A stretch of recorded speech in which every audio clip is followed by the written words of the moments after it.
और ये ऐसा खलीकान चल रहा है कि जिसमें ये जीव बिना दंड के कोई काम करता नहीं। स्वरूप ही ऐसा ही है। जब तक इसको कोई दंड मिलने का पता नहीं हो ना, या इसको कोई इस तरह की बात नहीं कही जाए इसमें सजा मिलेगी, तब तक इस जीव के ऐसा कहते हैं माथे पर से जू नहीं रहेंगी। कितने घड़े की तरह है, कितना भी कह दो असर नहीं होता। तो ये जब कहेगी देख अब पुलिस पकड़ लेगी तो फिर उसके समझ में आती और अब अपने को थोड़ा सा चेतना चाहिए। तो दो ही तरह से दहशत दिखाई देती है, धर्म क्षेत्र में भी और लोक क्षेत्र में भी। तो धर्म क्षेत्र वाले जो राजा हैं, जो लोक क्षेत्र में जो राजा हैं, वो तो इसलिए दंड नहीं देते क्योंकि उनको पैसे से प्रयोजन है। तो ऐसे ज्ञानी धर्मात्मा फकीर जो सन्यासी जगत में फिरते हैं, उनको वो क्या दंड देंगे? उनसे तो कुछ मतलब ही नहीं रहा, उनसे कुछ मिलना तो है नहीं। और जो आचार्य हैं, जो धर्म क्षेत्र के अधिष्ठाता हैं, जो दंड देने के या समझिए आप प्रायश्चित विधि के माध्यम से अपने शिष्यों को शुद्ध करने के अधिकारी हैं, ऐसे आचार्य श्री वो शिष्यों को दंड देते नहीं है। क्यों नहीं देते? क्योंकि उनको ऐसा लगता है कि अभी इनको दंड दिया और ये हमारे विरोधी हो जाएंगे। यहाँ से ऐसे शब्दों का प्रयोग किया कि इस कलिकाल में वे भी लोभी हो गए हैं, विनय आदि चाहते हैं, लोग हमारे चरण छुए, हाथ जोड़े। तो ऐसा विचार कर जैसा सामने वाले को अच्छा लगता है वैसा ही उपदेश देते हैं।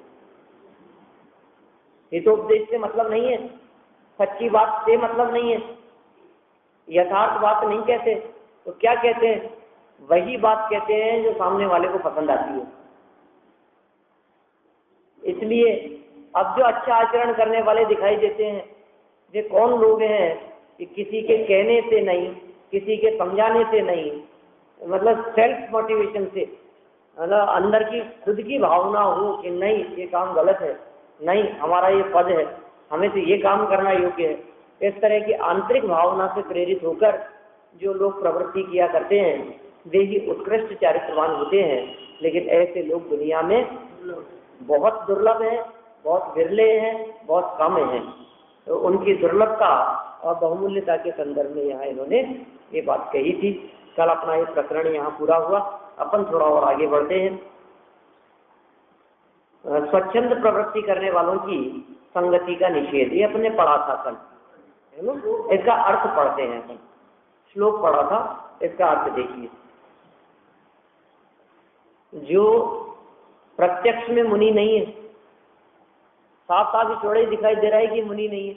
आप कैसे कहते हो साहब मुनि तो दिख रहे हैं कि नहीं, मुनियों जैसा आचरण नहीं है, मुनियों जैसी प्रवृत्ति नहीं है, साफ दिख रहा है। ऐसे थोड़ी ना होते हैं मुनि जो घर में रहते हो, ऐसे थोड़ी ना होते हैं मुनि जो कैसे भी प्रवृत्ति करते हो। चाहे जब 2 टाइम खाते हो, 1 टाइम खाते हैं महाराज, तो खड़े खड़े लेते हैं, विधि पूर्वक आहार लेते हैं, परंतु अपने को मुनि मानते हैं।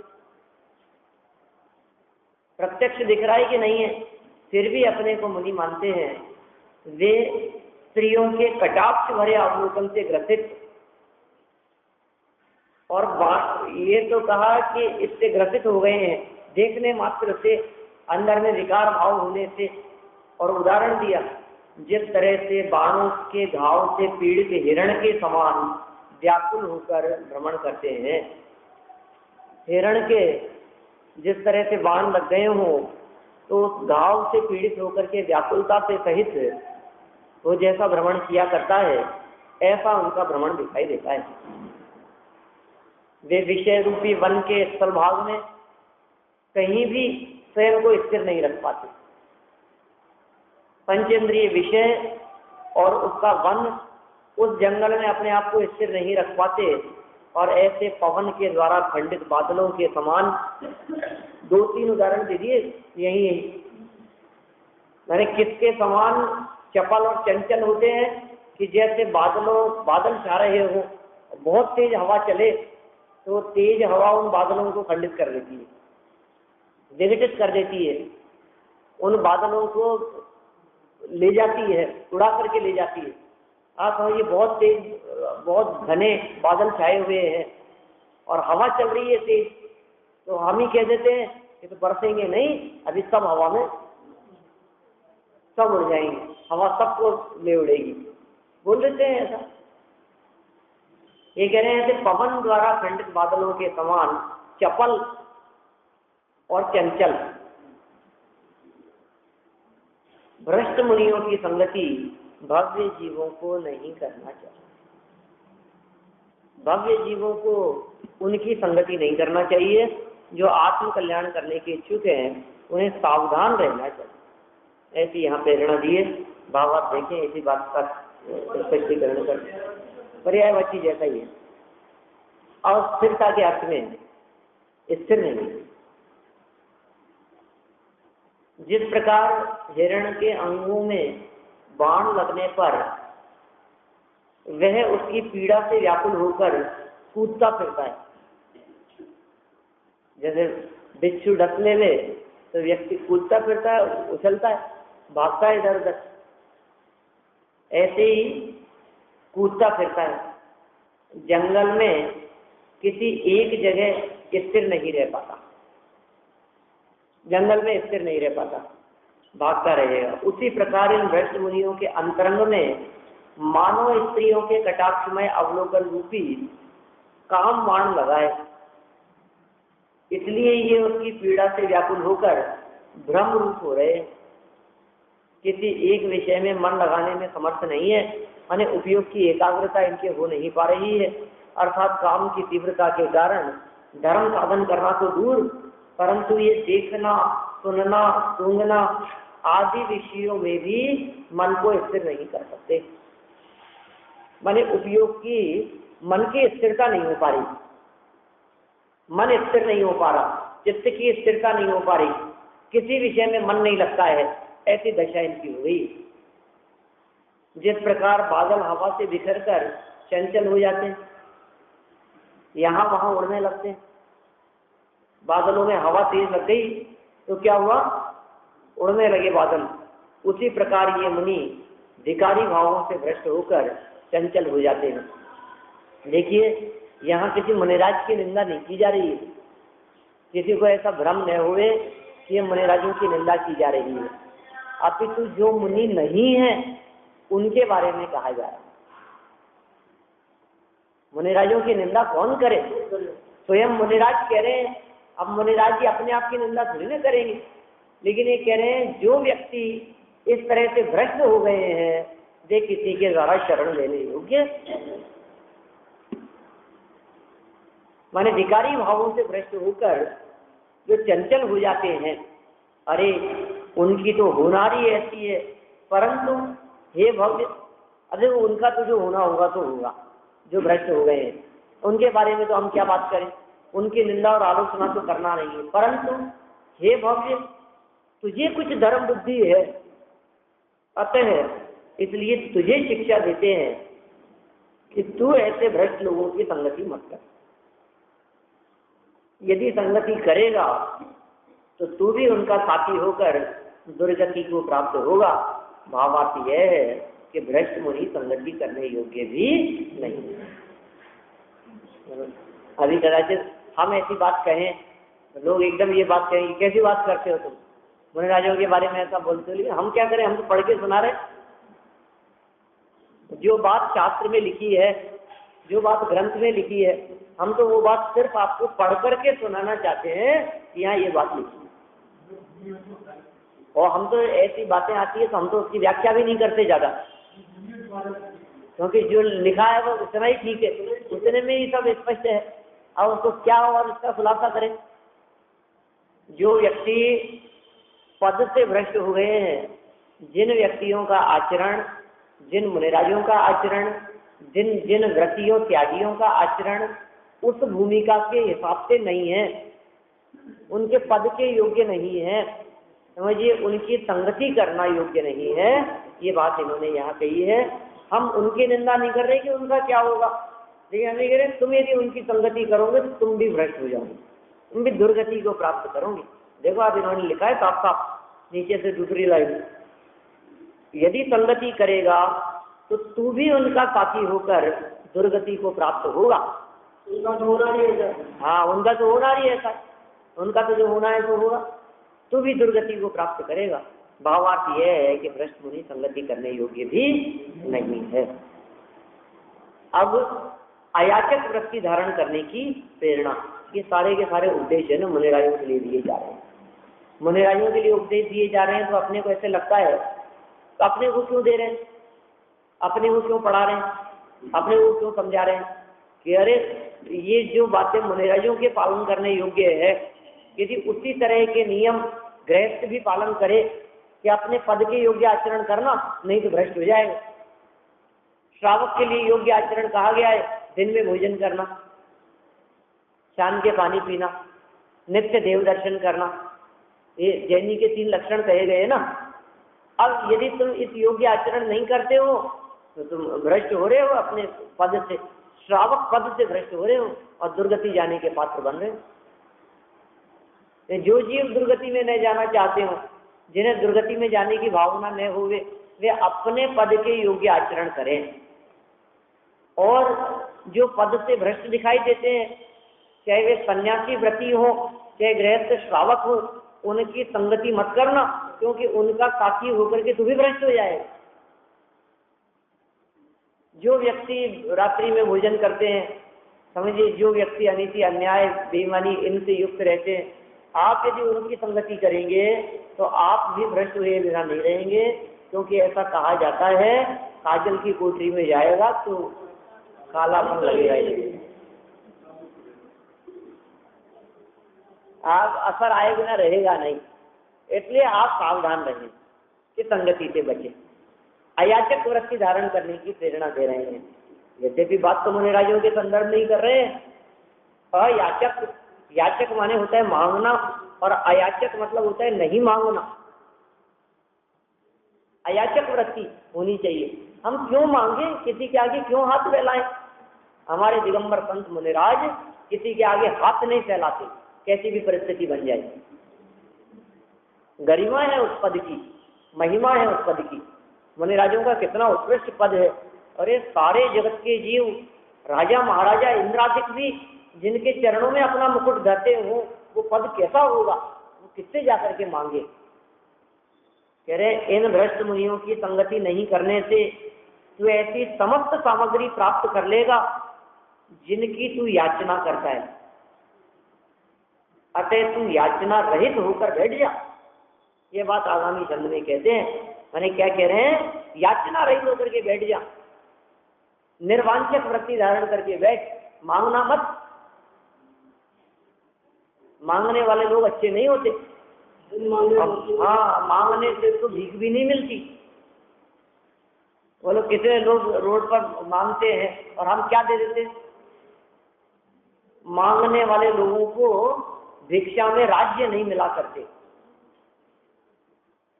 भीख मांगने से उनको घर मकान नहीं मिला करते, संपत्ति वैभव नहीं मिला करता।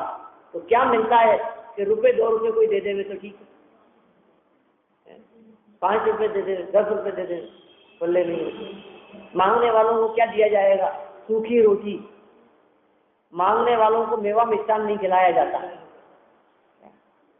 भिखारियों को काजू बादाम नहीं खिलाया जाता। देता है कोई व्यक्ति? आपके यहाँ कोई मांगने आया और आपने उसको 150 ग्राम बादाम निकाल करके दे दिए हो भिक्षा में? नहीं होता है ऐसा। तो मांगने वालों को कुछ नहीं मिलता, और नहीं मांगने वालों को, मना करने वालों को क्या लेंगे? साहब घर में मेहमान आए हैं, कुछ नहीं। अरे नहीं साहब, कैसे नहीं? अब उनके आगे आप लगाएंगे ड्राई फ्रूट, बोलो नहीं साहब लेना ही पड़ेगा। आप आग्रह करके, तो नहीं लेने वालों को आग्रह करके देते हैं और मांगने वालों को उनको मना कर देते हैं, नहीं है भैया। कदाचित वो दरवाजे के अंदर, तो अंदर कैसे आ गया, बाहर बाहर चलो, बोलो ऐसा होता है। अयाचित वृत्ति धारण करने की प्रेरणा दे रहे हैं।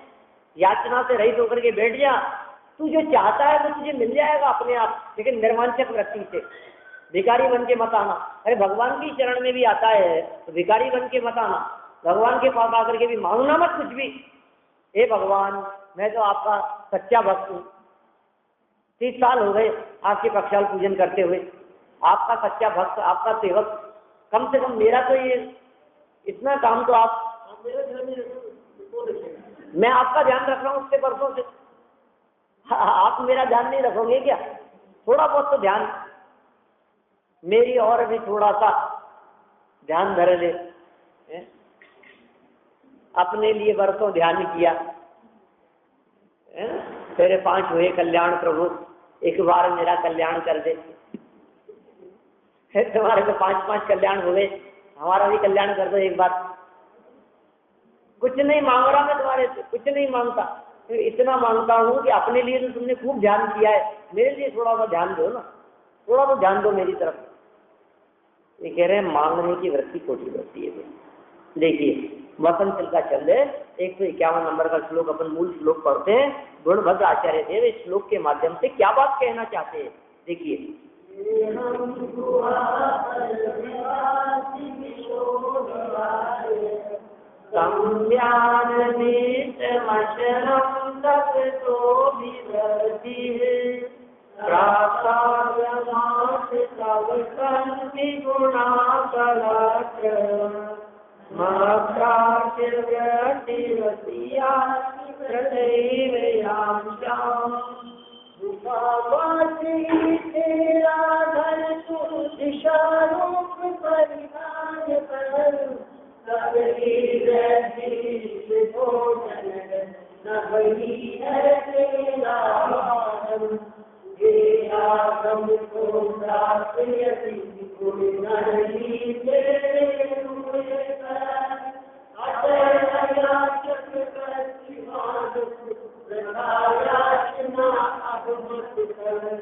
बातें तो सब मुनिराजों और व्रतियों के संदर्भ में कह रहे हैं। अयाचक वृत्तिवान, हे साधु, हे संत, हे मुनिराज, वृथा याचना अब मत कर। बिना मतलब तू याचना मत कर। तू क्या चाहता है वो सब तेरे पास में है। कि क्या चाहिए कि रहने के लिए घर, तो गुफा मात्र ही तेरा घर। गुफा में रहता है, जंगल में रहता है, वन खंड आदि में रहता है, गिरी कंदरा में रहता है, तो कह रहे हैं वही तेरा घर है। और परिधान दिशा, दिशा क्या है? दिशाएं तेरे कपड़े। दिगंबर, दिग मतलब दिशाएं और अंबर मतलब वस्त्र। तू दिशा रूप परिधान पहन, दिशाओं रूपी वस्त्र दिगंबर। दिशाएं ही जिनके वस्त्र हैं उनका नाम दिगंबर है। माने मुनिराजों के और कोई वस्त्र नहीं होते, अष्ट दिशाएं ही, 10 दिशाओं को ही जिन्होंने अवधारण कर रखा है। गुफा मात्र ही तेरा घर और दिशा रूप परिधान पहन। तो भोजन कि तप की वृद्धि इष्ट भोजन है। इष्ट भोजन क्या चीज है?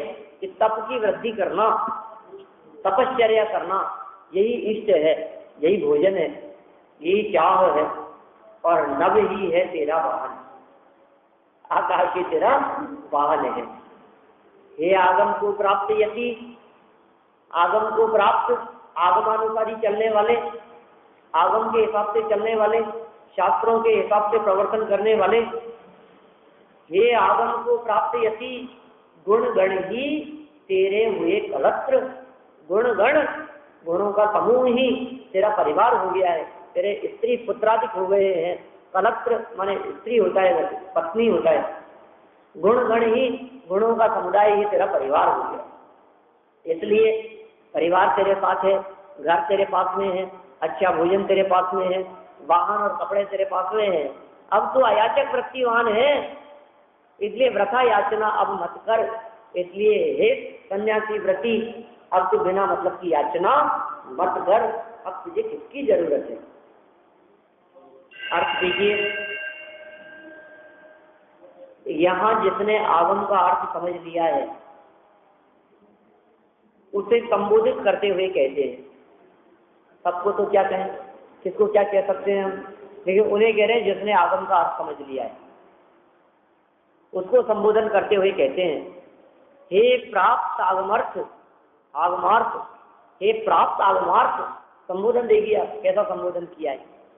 हे भव्य, हे मुमुक्षु, हे मोक्षेच्छु, हे प्राप्त आगमार्थ, हे आगम के अर्थ को प्राप्त करने वाले, हे श्रोता, प्रयोग कर रहे, हे प्राप्त आगम अर्थ, आगमार्थ, आगम अर्थ को प्राप्त करने वाले। गुफा तो तेरा मंदिर है, दिशाएं वस्त्र है, आकाश वाहन है, और तप की वृद्धि इष्ट भोजन है, और गुण स्त्री है। इस प्रकार किसी और के पास जो याचना करने योग्य सामग्री नहीं है वह तेरे पास है। मतलब किसी और के पास याचना करने योग्य सामग्री नहीं है।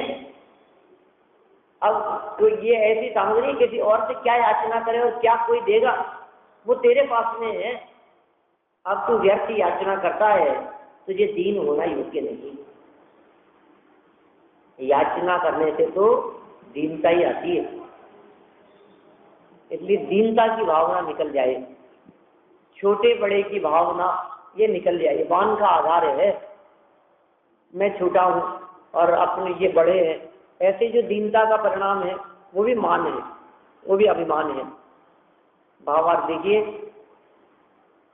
लोक में धनादि अनेक वस्तुओं की इच्छा होने पर याचना की जाती है। क्या कह रहे हैं? अनेक वस्तुओं की इच्छा हो तो याचना करता है, धन नहीं हो तो धन की याचना करता है, रोटी नहीं हो तो रोटी की याचना करता है, वस्त्राधिक नहीं हो तो वस्त्राधिक को चाहता है, रहने के लिए घर नहीं हो तो सर छिपाने के लिए कुछ चाहता है। माने याचना किस चीज की करता है? ये अभाव याचना का सूचक है, याचना का कारण है, ऐसा समझो। ये जीव याचना क्यों करता है? इस जीव की याचक वृत्ति क्यों दिखाई देती है? कि इसके पास में इस चीज की कमी है, इसलिए मांगता है। कभी ऐसा देखा आपने जिनके पास में खाने पीने की कोई कमी नहीं है, वो भी किसी के यहाँ जाकर के मांगते हो 2 रोटी? जिनके पास में खूब पैसा हो, धन हो, वो किसी के पास में जाकर के कहते हो 2 रुपए दे दे, 1-2 रुपए कुछ तो दे दो बाबू, ऐसा ऐसा बोलते हो। जिनके पास में संपन्नता है, जिनके पास में है, वे याचना नहीं करते, और जो याचना करते हैं वे इस बात को प्रदर्शित करते हैं कि उनके पास में वो सामग्री नहीं है। लोक में धनादि अनेक वस्तुओं की इच्छा होने पर याचना की जाती है। यदि तू धन चाहता है तो तूने सर्व मनोरथों की पूर्ति करने वाले आगम का अर्थ रूपी धन प्राप्त कर लिया है। यदि तू चाहता है ना, तो तेरे को संबोधन करके कह रहे हैं कि तुझे आगम रूपी धन मिल गया है, आचार्य देव कह रहे हैं। और यदि तू मंदिर मकान की याचना करता है, चाहता है, तो अपने आप बने हुए गुफा आदि मंदिर तेरे पास में है। यदि तू वस्त्र चाहता है, तेरे मन में वस्त्रों को प्राप्त करने की इच्छा है, तो तूने दिशा रूपी वस्त्र पहन रखे हैं, अर्थात तू दिगंबर हो गया है।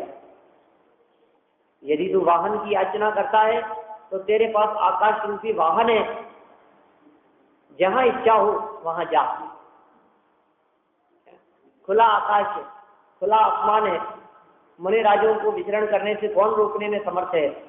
कहीं भी जा सकते हैं, कहीं भी विहार कर सकते हैं। पूरे देश में एक कोने से दूसरे कोने तक कहीं भी विहार करे, उनके ऊपर कोई टैक्स नहीं है, किसी का शासन नहीं चलता। बोलो किसका शासन चलता है उनके ऊपर? कांग्रेस का कि बीजेपी का? मुनिराज किसको वोट देते होंगे जी? किसको वोट देते हैं? वोटिंग लिस्ट में नाम तो होगा उनका। जो छोटे मुनि बन गए उनका तो नहीं हो, लेकिन जो 18-21 वर्ष से ऊपर हो उनका तो वोटिंग लिस्ट में नाम होगा। कहीं नहीं है। देखो आप, उनके ऊपर कोई कंट्रोल नहीं है, उनके ऊपर शासन चलता ही नहीं है, शासन उनके ऊपर काम नहीं करता।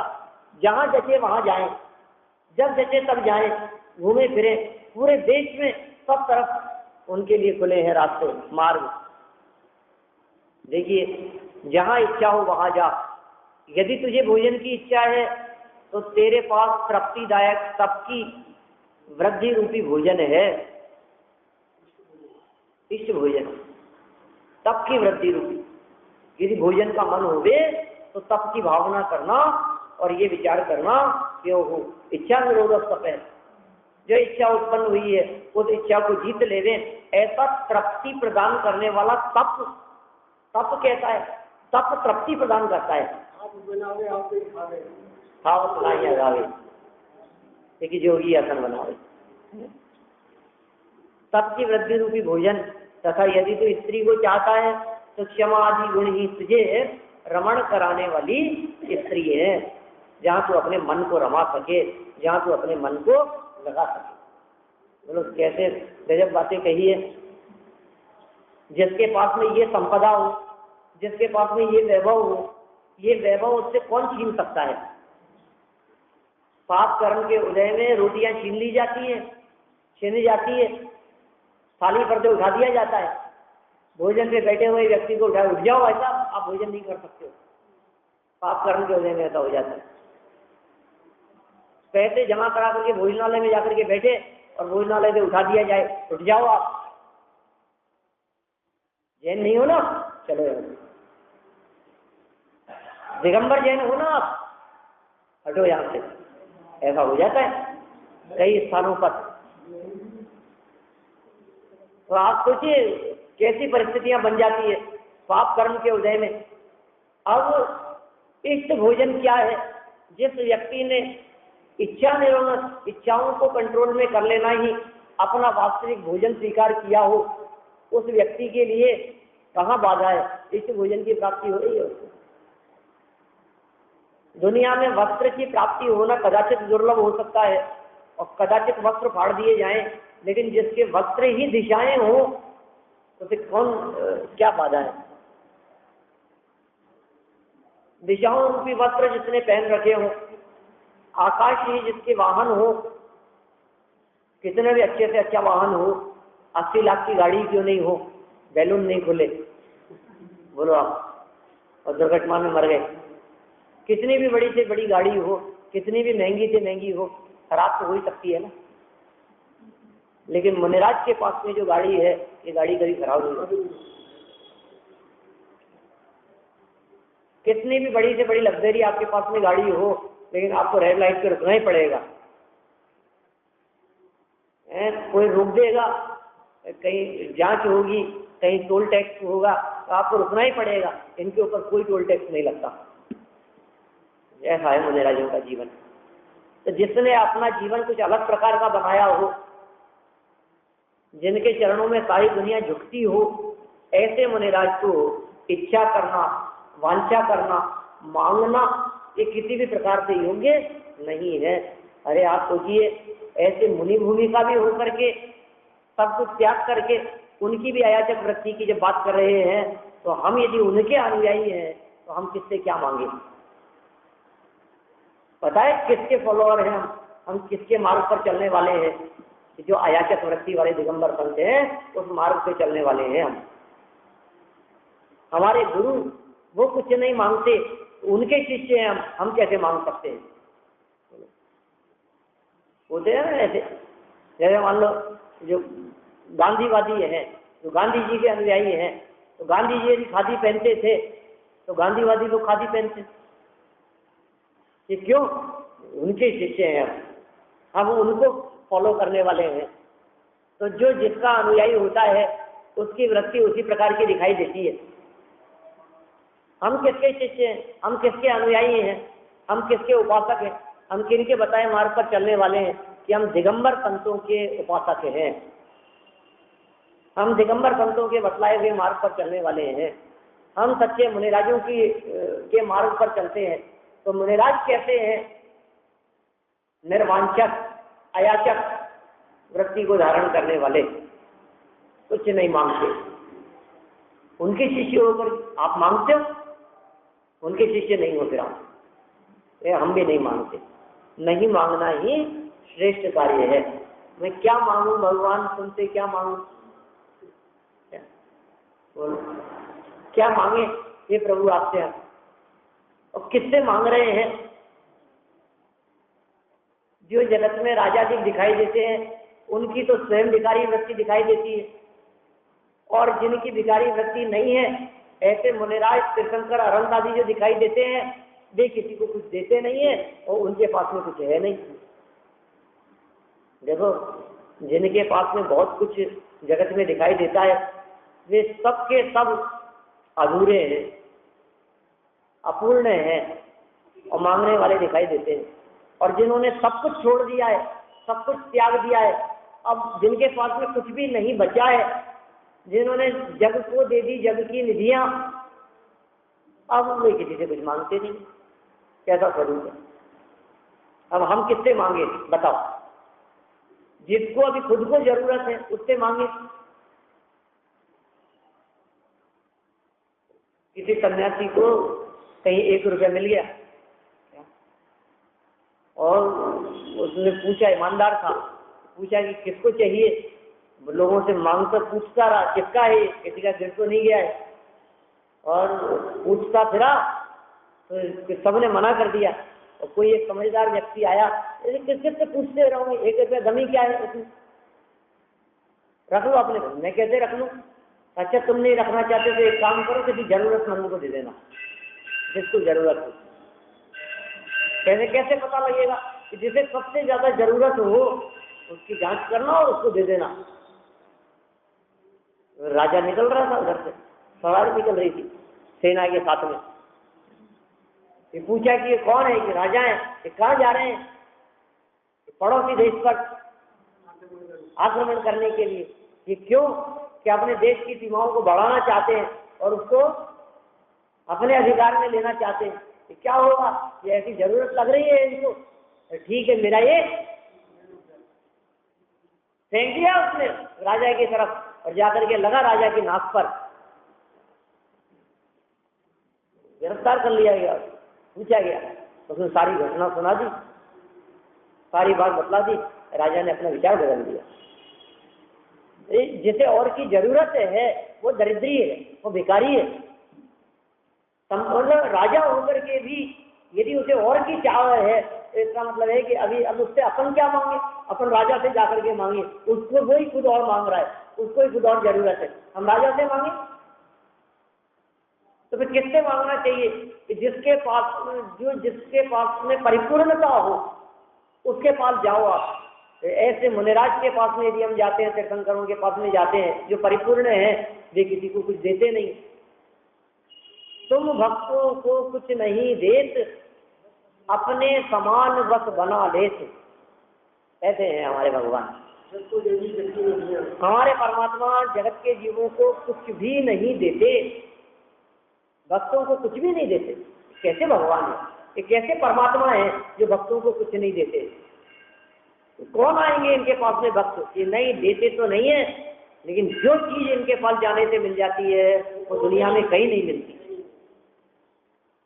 ये क्या मिलती है इनके पास में आने पर? कि अपने समान बस बना ले। ये परमात्मा ऐसे हैं जो परमात्मा अपने पास आने वाले जीवों को परमात्मा बनने का रास्ता बता देते हैं, अपने समान बना लेते हैं। वीतरागी को लख वीतरागी बनो, फिर समझ लो कि भव भव का फेरा गया। सिर्फ देखो वीतरागी को और बन जाओ वीतरागी। तुम जैसा बनने के कारण शरण तुम्हारी आया, नाथ तुम्हारी पूजा में सब स्वाहा करने आया। कुछ नहीं चाहिए मेरे को, अब तुम्हारी पूजा में सब स्वाहा करने के लिए आया हूँ, तुम जैसा बनने के कारण। वीतरागी को देखा और वीतरागी परिणाम हुए हमारे। ऐसी बात अयाचक वृत्ति के माध्यम से आचार्य देव यहाँ कहना चाहते हैं। देखिए आप आगे क्या कहते हैं, 3 पंक्तियां और है। इस प्रकार तेरे पास सभी सामग्री है, क्या नहीं है तेरे पास में? सब बता दिया इन्होंने। गाड़ी तेरे पास में है, कपड़े तेरे पास में, मकान तेरे पास में, और क्या चाहिए? पत्नी परिवार तेरे पास में। तेरे पास में तेरा परिवार है, घर का मकान है, कपड़े हैं और गाड़ी है और अच्छा भोजन है, इष्ट भोजन है। अब और क्या चाहिए? इन दो चार चीजों से ज्यादा जरूरत नहीं होती। रोटी के नाम पर तप रूपी इष्ट भोजन बतला दिया, कपड़े के नाम पर दिशाओं रूपी वस्त्र बतला दिए, मकान के नाम पर गुफा अधिक शाश्वत बने बनाए मकान तेरे लिए बतला दिए। अब क्या चाहिए तुझे? रोटी कपड़ा मकान सब तेरे पास में है और वाहन है तेरे पास में। अब क्या किस चीज की जरूरत है? तो यही कह रहे हैं, इस प्रकार माने ऊपर जो 10 पंक्तियों में बात कही है, इस प्रकार तेरे पास सभी सामग्री है, कम नहीं है, किसी चीज की कमी नहीं है, सभी है तेरे पास में। क्या कमी है तेरे पास बता? देखिए ये बात तो मुनिरायों के संदर्भ में कह रहे हैं, उनके पास में उपरोक्त सामग्री बतला करके कि तेरे पास में क्या कमी है, और हम आपसे पूछते हैं आपके पास में क्या कमी है? मुनि नहीं हो करके भी मकान है आपके पास में रहने के लिए, यहाँ का मकान तो है, ये कपड़े हैं आपके पास में, भोजन करते हो दोनों टाइम, भोजन मिलता है दोनों टाइम आपको, और वाहन है आपके पास में। अब क्या चाहिए आपको? अब किस चीज की जरूरत है? तो क्यों दीनहीन दरिद्री बने फिरते हो जब सब कुछ आपके पास में है? तो इस प्रकार तेरे पास, इस प्रकार तुम्हारे पास सभी सामग्री है, अब तुझे क्या चाहिए? मैं हूं अपने में स्वयं पूर्ण, अब क्या चाहिए मुझे? जो तू याचना करता है, याचना तो उस चीज की करे जो चीज नहीं हो। अब तेरे पास सब कुछ है, अब काय की याचना करता? तेरी जो दीनता रहित सर्वोत्कृष्ट वृत्ति हो गई है। क्या कह रहे हैं? तेरी वृत्ति कैसी हो गई है, तेरा पद कैसा है, ये देख, किस पद को तूने धारण किया है, किस अवस्था को तू प्राप्त हो गया है, तेरी गरिमा कैसी है। कुछ नहीं मांगता है, इसलिए जगत के जीव तेरे चरणों में लौटते हैं, चरण झुकाते हैं, मस्तक को पीछे लगवाते हैं तुझसे। क्यों? कि तेरे पास कुछ नहीं है। थोड़ा बहुत भी कुछ रखने लगे, क्या हो गया साहब, मैं भी तो इंसान हूं, दो कपड़े यदि मैंने पहन लिए तो बस तो खत्म हो गया तेरा काम। तो दो ही तो कपड़े, तुम लोग इतना सब कुछ रखते हो, मैं दो कपड़े नहीं रख सकता, क्योंकि कपड़े रखने वाले मुझे नहीं होता। आपके पद की गरिमा, आपके पद की महिमा निर्वस्त्र बने में है, अयाचक वृत्ति में है। घर जाकर के मांगते तो हैं, घर घर जाते हैं, आहार के लिए निकलते हैं कि नहीं, अयाचक वृत्ति है। कोई देने वाला व्यक्ति नवधा भक्ति पूर्वक चक्कर लगा करके बार बार पड़वाहन करता है, चरण धोता है, ठीक है ना, आरती उतारता है, पूजन करता है, तब जाकर के उसके यहाँ भोजन करते हैं। आप देखो गरिमा से भोजन करते हैं, ऐसा नहीं किसी के भी यहाँ जाकर के मांग लिया, अपनी झोली फैला दी, ऐसा काम नहीं है। तेरी तो दीनता रहित सर्वोत्कृष्ट वृत्ति हो गई है, इसलिए तुझे याचना रहित होने की शिक्षा देते हैं। इसलिए आचार्य देव जी यही शिक्षा दे रहे हैं, तो याचना रहित हो जा, अर्थात मांगना बंद कर दे। कौन दीन और कौन अभिमानी, विविध प्रकार की परिभाषाएं दिए। अपने पिछले जो प्रकरण चल रहा था कल तक, उसमें बुद्धिमान और दुर्बुद्धि उसकी व्याख्या की थी। कौन बुद्धिमान कौन दुर्बुद्धि है, यहाँ ये अब आगे व्याख्या करना चाहते हैं। दीनहीन कौन है और अभिमानी कौन है, और आचार्य देव ने इसके संदर्भ में बातें कही है, ये प्रकरण अपन कल आगे बढ़ाएंगे। आज अपना समय पूरा हो गया।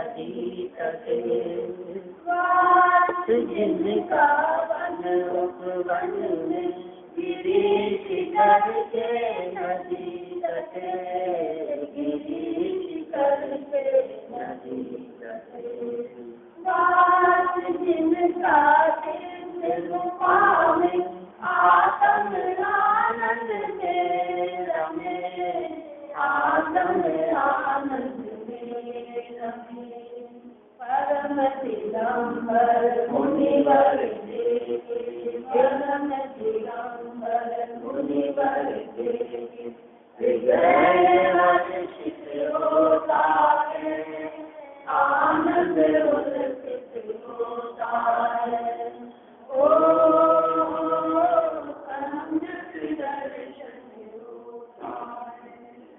कंचन कामिनी के त्यागी महातपस्वी ज्ञानी ज्ञानी महातपस्वी ज्ञानी कंचन कामिनी के त्यागी महातपस्वी ज्ञानी ज्ञानी महातपस्वी ज्ञानी काया की माया के त्यागी तीन रतन गुण भंडारी तीन रतन गुण भंडारी परम दिगंबर मुनिवर परम दिगंबर मुनिवर हृदय हर्षित होता है आनंद उल्लसित होता है ओ सम्यक दर्शन होता है परम पावन मुनिवरों के पावन चरणों में नमो पावन चरणों में नमो परम पावन मुनिवरों के पावन चरणों में नमो पावन चरणों में नमो शांत मोदी सौम्य मोद्रा आत्म आनंद में नमो आत्म आनंद में नमो परम दिगंबर मुनिवर परम दिगंबर मुनिवर हृदय हर्षित होता है आनंद उल्लसित होता है ओ सम्यक दर्शन होता है चाह नहीं है राज की चाह नहीं है रमणी की चाह नहीं है रमणी की चाह नहीं है राज की चाह नहीं है रमणी की चाह नहीं है रमणी की चाह विजय में एक यही है मोक्ष वधु को वरने की मोक्ष वधु को वरने की परम दिगंबर मुनिवर परम दिगंबर मुनिवर हृदय हर्षित होता है आनंद उल्लसित होता है ओ सम्यक दर्शन होता है मेरे ज्ञान की ज्योति जलाकर सोचा तम से रमते हैं सोचा तम से रमते हैं मेरे ज्ञान की ज्योति जलाकर सोचा तम से रमते हैं सोचा तम से रमते हैं चल चल में अंतर मुख से बातें करते हैं बातें करते हैं परम दिगंबर मुनिवर परम दिगंबर मुनिवर हृदय हर्षित हो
बोलो बालशाही गुरु